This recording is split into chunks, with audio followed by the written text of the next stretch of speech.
Am I recording? Yes, I am recording. Hello, everyone. Welcome back to my channel, Becoming King Lex, King with a Q, which I'll be explaining why I chose that title one of these days, but not right now. Right now, I'm glad you guys are here. Hold on one second. When I talk, my mouth gets dry. But I'm glad that you guys are here. I'm glad that I'm actually recording this video right now. My last video was 2 months ago, and I started getting insecure when I made my first video. I actually made another one, but I didn't like the video when I went back and watched it, so I deleted it, and I didn't make another one. But now, God is talking to me, and I feel like I'm, getting back out of my depression, and I want to continue to go for it. I don't want to just stop. I'm gonna keep getting up until I get where I need to go, want to go, and I am trying to go. Even when I get there, I'm still going to be, on the journey. It never ends. That's why I said I wasn't going to explain my title. But I'll tell you this much. We're always becoming. Okay? That's one part of the reason why it's called Becoming King Lex, because we are always becoming. And I really want to document my journey. I really want to tell my story. I really feel like everything that I have been through in my life, it's pointless if I don't go back and tell my story, if I don't go back and, help people who have dealt with things that I have dealt with.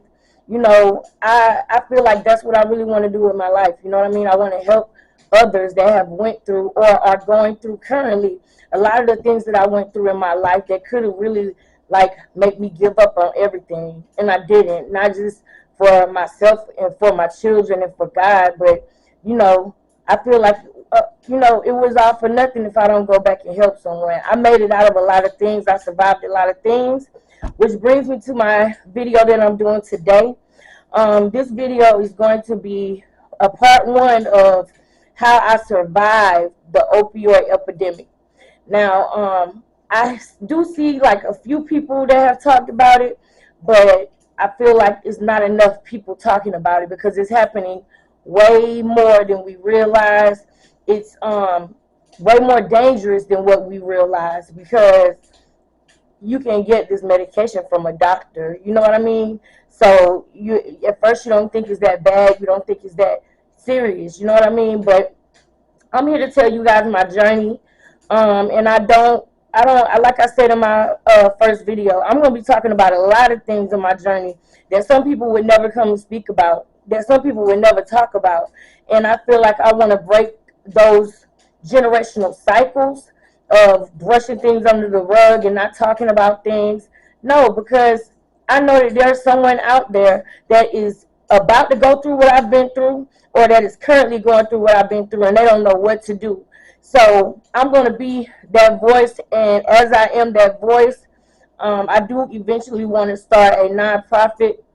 That's down the line, but I'm just letting you guys know, like, the purpose of my channel is for me to vlog my journey, for me to tell my journey, for me to help others, because that in turn in my mind, that's me helping myself too. Giving others what I felt like I needed in those days where I was having like some of the hardest times. So I don't want to keep you guys too long. I did write down like some little points just so that I don't forget, because I can go off on a tangent, honey. But so the first thing that I want to talk about is the okay, yeah, when the first time that I ever took pain medication, I was 12 years old, and it wasn't like a I was 12 years old, and my cycle was really, really heavy, really bad. My cycle was so bad when I was younger that I would pass out. I would have the worst cramps. I mean, I would be in my room like just crying for days because my cycle was so heavy and so bad when I was younger. And I'll never forget, I was at my cousin's house, and my cousin gave me, a half of a pain pill. Now I can't say exactly what it was because I was too young. I don't remember, but I do remember the way that it made me feel.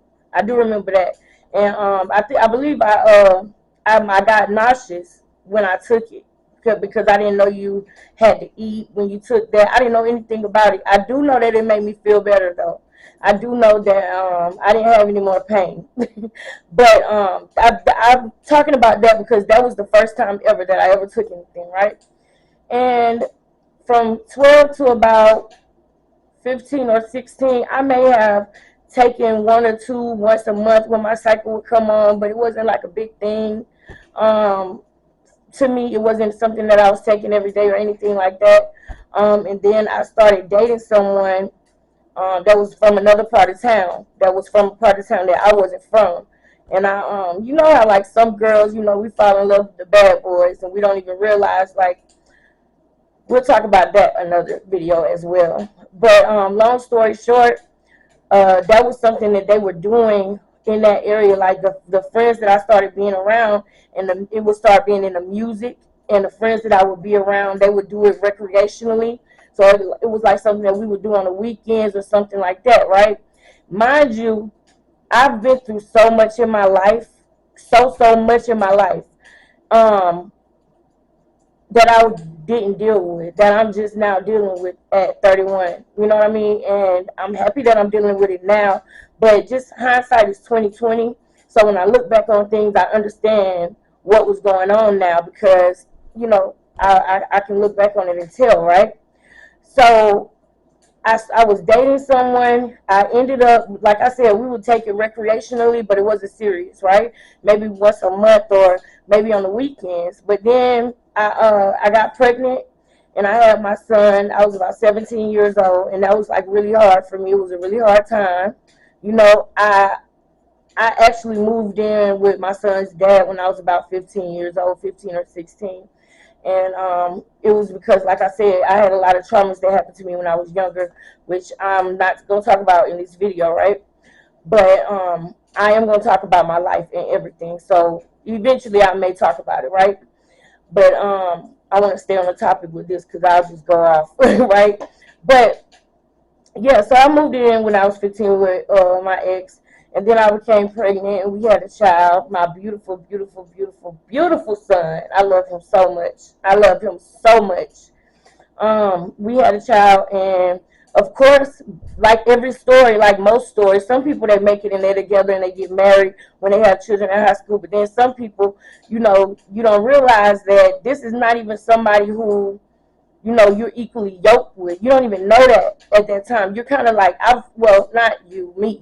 I was kind of like forcing that relationship because I fell in love with him. He was a bad boy, and I was gonna be down with him. And so when we had the baby, that's when everything went crazy because we didn't know how to handle things that we were going through, things that we were doing, and we were young. So it was a lot of things that were happening that just made us just completely go and shatter in flames. We just went up the whole relationship. That's crazy. That's crazy. But basically, we didn't make it, right? And I was really sad about that. I was depressed about that. That was a time when I would just have a drink, and maybe on the weekends we would take a perk. Somebody had some or whatever. And then I was started going through pain, and I remember the things that was going on in my childhood started coming back up, right? Because mind you, I moved in with him when I was 15 and confided in him with a bunch of things that was going on in my household. So I became codependent on him, right? So once me and him broke up and we weren't together anymore, those problems that I never dealt with started coming back to me because I couldn't create the family that I felt like I deserved because he wasn't equally yoked with me. And we wanted to go two different places in life, right? So I ended up getting a really, really good job that caused me to have to travel. And my family would actually help me with my son and keep him for me while I was traveling. And I would come home, spend money on my son. I was so happy because I was making good money. I wanted to make money so that I felt like, we weren't lacking anything. I wanted to make more than the average because his dad wasn't involved at the time. We were young, we were kids. His dad is a different person now, but I'm talking about then in that moment, right? So, I'm doing that, and I'm coming home, taking my son shopping, coming home on birthdays, you know,